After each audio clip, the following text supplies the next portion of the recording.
Ayan guys, may mantika na yan. Igisa natin ang loya. Saka bawang.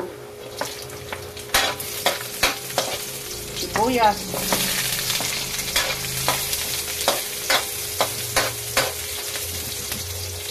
Magluluto tayo ng manok na tinula na may upo.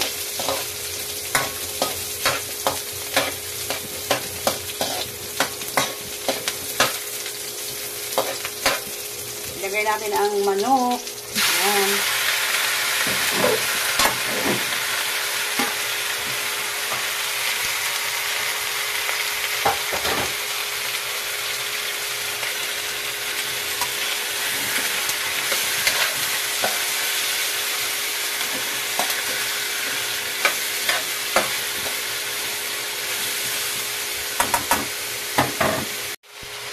Lagay natin yung pamintang buo. Ito, Maggi cube. Yan. Lagay natin. Saka Maggi.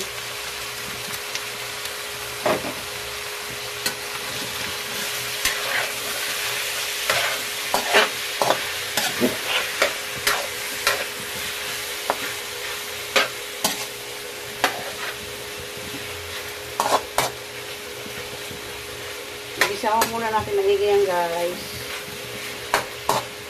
Yan guys, lagyan natin ng sabaw ang ating manok na nilagyan ng upo.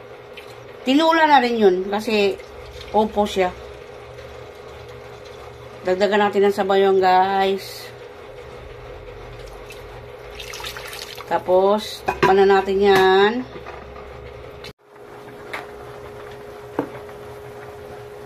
Ilagay natin yung upo para sa ating manok.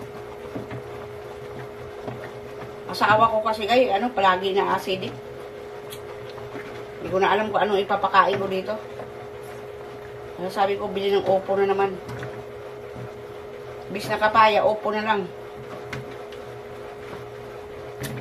Ay, ganyan lang. Maluluto na yung manok. Ilagay natin yung kalbos ng sili. Maluluto na yan guys. Yan. Malapit na maluto yan ang aking ulam sa tanghalian para sa aking mga anak. Ayan guys. Luto na yan. Ayan guys. Dinamihan ko talaga yung sabaw yan para hanggang mamayang gabi. Pag nagluto kasi ako, isa na hanggang gabi na yan. Kaya, yan. Malapit na maluto. Maraming salamat sa mga support nyo guys sa akin. Tinulang manok na may upo. Yan na lang ginawa ko imbis na papaya. Upo na lang.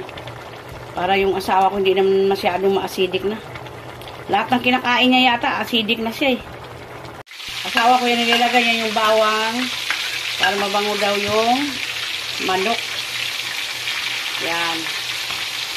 Nilagyan ko ng patis, pamintang powder, bawang, at saka magic. Yan ang yung niya timpla guys. Wala naman tayong ibang content. Ayan na lang ng ayan palagi, di ba?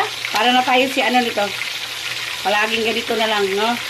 And guys, balik na rin na ng aking asawa yung aming piniritong manok. Ayan, malapit na maluto yan guys. Ayan na. Takpan natin. Ayan guys, luto na ang ating piniritong manok na hita. Para sa aking mga janakis.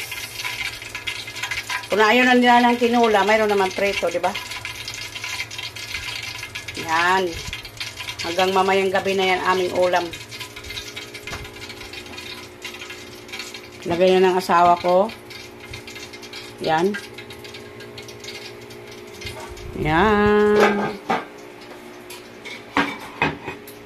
Yan. Tapos na ako magluto. Kakain na kami guys.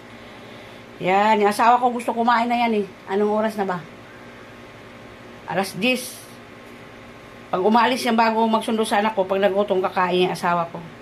Yan. Ito yung aking piniritong manok. Pritong manok na naman. Ito, tinula na may upo. At saka, dahon ng sili. Ayan guys, hanggang dyan na lang.